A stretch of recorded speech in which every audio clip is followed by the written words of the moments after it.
Welcome. Yes, we are Geeks Assembled, and we have assembled here once again, this time to go into the world of Pixar. And we're going to discuss The Incredibles. Yep, The Incredibles. And let's see what Susan has to say about The Incredibles. Go ahead, Susan. Thank you, Aled. I am a kind of a fan of this movie. I have said in the past that I'm not really a fan of animated superhero movies, but this movie has a special place in the whole scheme of things. I like The Incredibles. I like it a lot. It's funny. It's got hilarious lines. Lines like, "Where is my super suit?" That's what I've been saying all morning long. Where is my super suit? And no capes, and things like that. Like just like really iconic lines, and the characters experience quite a little bit of growth as a family, and as a The Incredibles are a family of superheroes, and the characters go through a lot of growth. They become more human and more interesting as the movie goes on, and yet their powers are growing, and so that's really cool about the superhero genre. That is a special thing, because in some instances, the superhero doesn't change at all. The superhero starts at one level and stays at that same level, starts at one kind of relationship and stays at that kind of relationship. And that's maybe why I'm not really as fond of the genre. But this movie I am, because it was adorable and really well written, and really had a great storyline. I love the baddie being the kid, and that, I mean, it's amazing. It really is. So I'm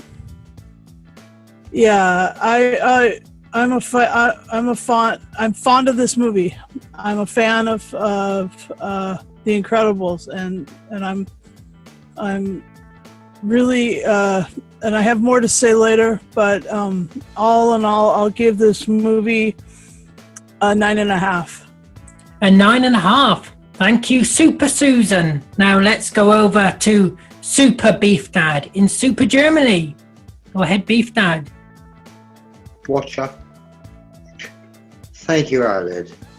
Well, I saw The Incredibles today for the first time. It's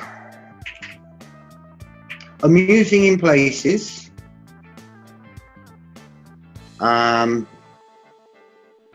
particularly liked his agonizing when he wasn't allowed to be superhero and he had to go and work for an insurance company.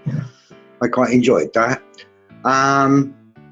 For me, the film came alive when he went to see the woman to get his costume mended.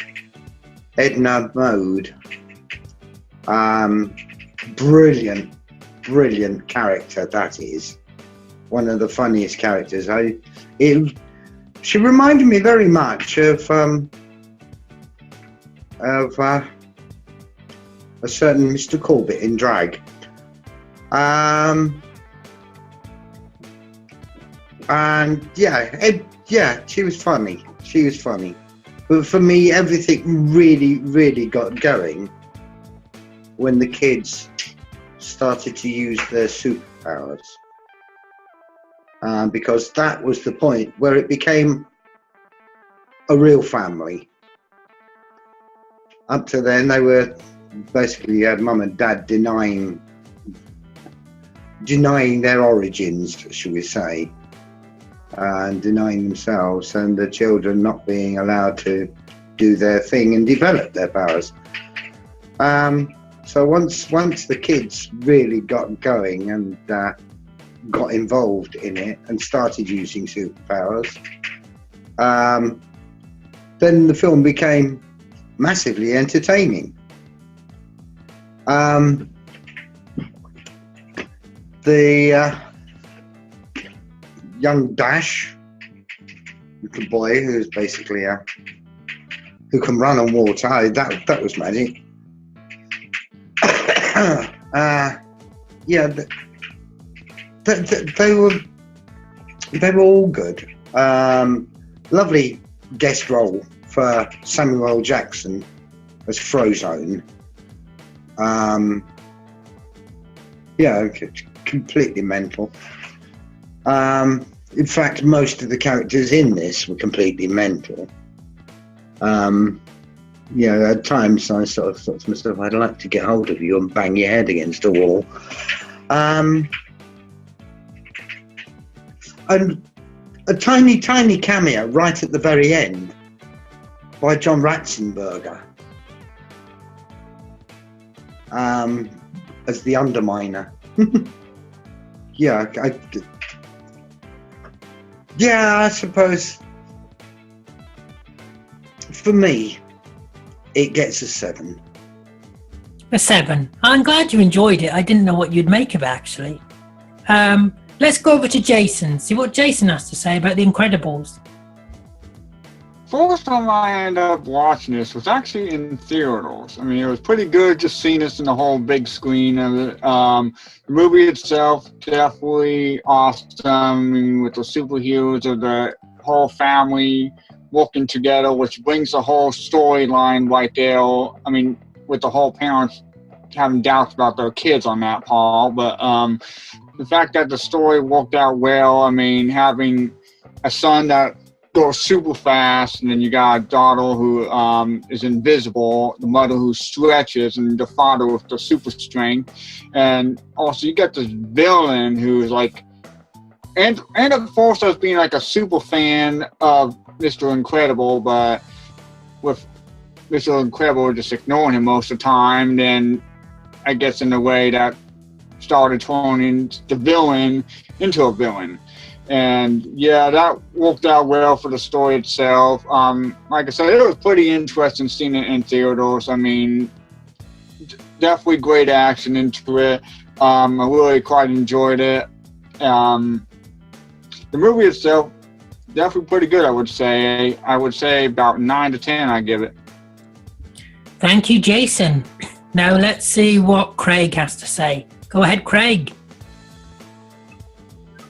I really liked this film. It was, I liked how they used like Black Ops vehicles and drones and stuff, like based on DoD spec. It was pretty good. And there was some laugh out loud moments and stuff. Edna was my favourite character. And I like the chase scene when they escape the base through the jungle. That was pretty cool and it's really good. The supervillain reminded me of the Amazing Spider-Man 2, Electro. Like he's being a super fan to then turn into the villain's type character. That was pretty cool. And I think overall I'll give it an 8 out of 10. An 8 out of 10. Thank you, Craig. Now let's see what Lee has to say when he stops scratching his arm. Go ahead, Lee. Thanks, Alex. And I've got to admit, I am a Disney Pixar fan. Yeah, Incredibles. It's incredible that this was made in 2004. It doesn't time fly, but it's a film about when fandom goes bad, really, isn't it? Like our group now, we've gone bad. Speak for yourself. All right then, I've gone bad. Yeah, I do like the parts at the beginning where they're having to live a domestic life, and as I say, that they're denying the kids their powers, but the kids are using the powers. I mean, to send the teachers loopy, and the girl with the invisibility, and it's brilliantly done. And the way they're arguing in the domestic life is just brilliant. You know, they're all arguing around the kitchen table. She's holding them together, and the little laugh out loud bits with that little kid on his tricycle, waiting for something amazing to happen. That was just brilliant. But as it goes along, and then Edna turns up. One of my favourite characters in the film. She isn't in it long. It's voiced by Brad Baird, the writer and director, which I was surprised to learn that, but very, very good character. And I hear she's in Incredibles 2, so that's good to hear. But as it goes along and reach the supervillains island, that is a homage to any Bond villain's hideout. The monorails and inside a volcano, whatever. It's just brilliant. There's some great jokes. It does go along. It's enjoyable. As I say, some people are fans of superhero movies, but to me, it's not really a superhero movie. It's about a family, and that's what Disney does best, I think. You know, sort of these families sort of get together against all odds. I love this. For me, I'm going to give it a 9. A 9, thank you, Lee. Now let's go over to Connor. What does Connor have to say about The Incredibles? To many people, The Incredibles is the best Pixar film. It's everyone that I've spoken to seems to think that The Incredibles is the best, and it's also quite a wide public opinion. And I have to agree that I think this is the best Pixar film because, as Lee said, it's about a family. And I think to incorporate superheroes into it, even though it's not everyone's genre, it sort of puts a light on the superhero franchise in being that it can be quite good. So I think The Incredibles overall is one of the best superhero films. The family themselves, Bob Parr, Violet, Dash, and the mum, whose name I can't remember, and the baby, of course, who is revealed to be a superhero right at the end. They're all amazing characters. I particularly like Violet because she's sort of an angsty teenager. She's in those sort of years where you're really angsty. There's all those hormones and stuff, and obviously Dash is not far off from that himself. So I thought they were two really interesting, complex characters, and of course to have the parents denying any sort of superhero sort of involvement because of the public opinion changing on the superheroes 15 years before the film starts, because of the damage that they did to the communities and stuff, is a good sort of plot point. Other than that, I think Samuel Jackson as Frozone and his argumentative wife are some of the best parts about the film. He's so good as Frozone, and it comes back in the sequel because we definitely need to see more of Frozone. I wish he was in the film more, actually, and I wish he travelled to the island with them, because he's a really useful sort of friend to Bob Parr, and he's saved his butt a lot of times in the films. So I think the one thing that annoys me about the film, and most Incredible fans would probably agree, is the ending, because you have it's a setup for a sequel. So you have the Underminer suddenly attacking the city, and then it just ends there. And of course, 10 years, 12 years later, we've still got another 3 years until the sequel comes out. And it's probably likely going to skip right to the children's, Violet and Dash's adulthood, as well as the babies. So it's going to totally skip out all of what it set up. So I think that's probably the only irritating thing about the film. But other than that, I thought, there's loads of great characters. Edna Mode is fantastic as the fashion designer. You have Mystique, I think her name is. The brief love interest of Bob Parr, even though he's married, she sort of almost seduces him. And as the as Syndrome's right-hand woman, and then obviously you have the maniacal fanboy, super fan of Bob Parr in Syndrome, who is the main villain, which is of course a pretty clear example of how serious fanboyism can get. You know, it's a great fun film overall, I think. So I'll give it an 8.5 out of 10. An 8.5. Thank you, Connor. Now to me. Well, it's honestly a typical Pixar film. It's a typical Pixar film because it's great animation, it's great storytelling, it's great characters. Like Edna's my favourite character, like most people have said. Edna was absolutely brilliant. But it's a typical Pixar film. I mean, I've watched this countless times. I can't remember seeing it at the cinema. I would have been in high school at the time. But I can't remember seeing it at the cinema. But I've seen it loads of times on DVD as I've got here, and I just think this film is brilliant. I love seeing them, you know, like the Elastic Woman turns into a boat and things like that, and seeing the effects are good and everything like that. But I don't think it's obviously now you can judge the CGI by what we've seen in current Pixar films and DreamWorks films, and the CGI, you can tell this film is made a few years ago. You can tell it's quite an old Pixar film compared to what the animation is now, because the animation now is absolutely stunning, really stunning. But the animation is top quality for the time. It really is.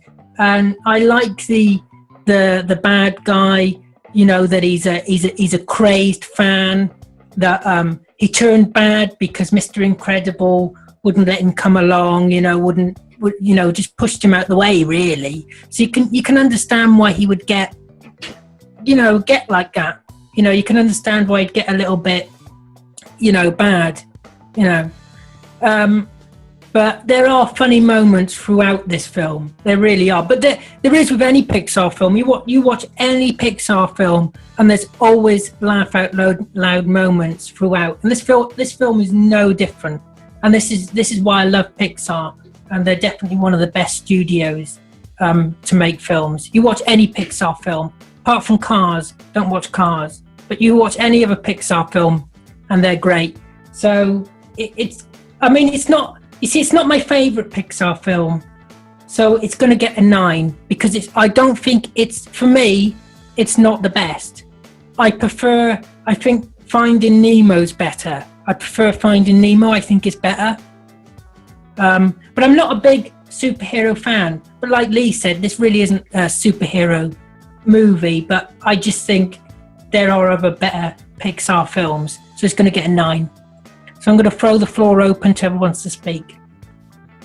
I know that as many Pixar fans will know, they thrive off of including Easter eggs in the films. And this is actually the only Pixar film, and I believe it's still the only Pixar film today, that doesn't include a Pizza Planet truck at some point in the film.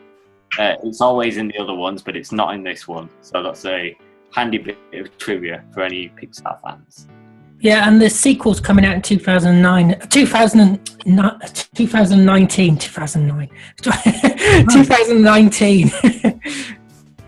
So, as Connor was saying earlier, the character of Violet Parr was amazing, and it was played by my high school friend Sarah Vowell. She wrote a book. She's a New York Times best-selling author. She's an actress. She's a political activist, and she went to my high school, and so I'm just like big ups to Sarah Vowell because of doing this movie, and she played it when she was in her like maybe between, she could have been even like 30 or 31 years old or something like that. Or 36 or something, and she played it perfectly as this young girl. Anyway, I was amazed at her acting chops, I mean, I just want to big ups for Sarah Vowell because she's going to be in the sequel, and she's amazing, and she's a really great lady, and so hooray for Sarah Vowell. Connor was mentioning the chase sequence through the jungle with Dash, and I don't know if anybody here noticed, but it's basically a lift from Star Wars. That's what I thought, yeah. And yeah, it really is so derivative of the chase sequence in Star Wars. That clicked with me straight away. This isn't my first Pixar film. I have seen Finding Nemo. I sat and watched it several times with my grandchildren. And what's the other one about the little robot cleaning up the planet? That's Wall-E. Wall-E, yeah. Wall-E, yes. I had to watch that so often I actually bought the DVD. And that one I really do enjoy. As I say, there was a lot of it that was derivative, like Bond films, the chase sequence being basically a direct lift out of Star Wars. Actually, that mole thing that at the end with the Underminer, that the Underminer drove, that's been in a film before.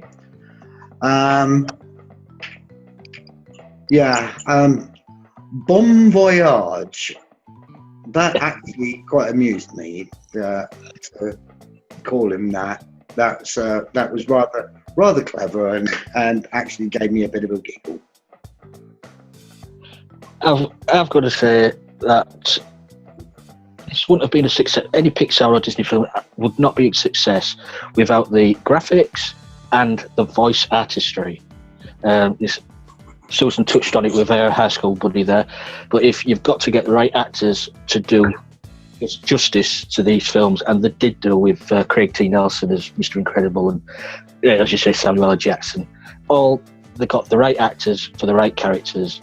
If they didn't, it could have been another story, but they have to get the right people to do these parts, and they know how to choose the right actors. Yeah, Pixar is so good at picking the right actors for the characters, the right voices, just so good. Does anybody else?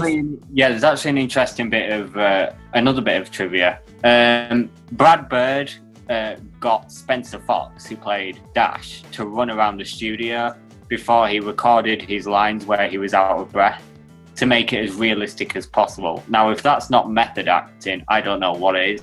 So I think that's absolutely brilliant. That's just testament to what a great director Brad Bird is. It could be sadism as well.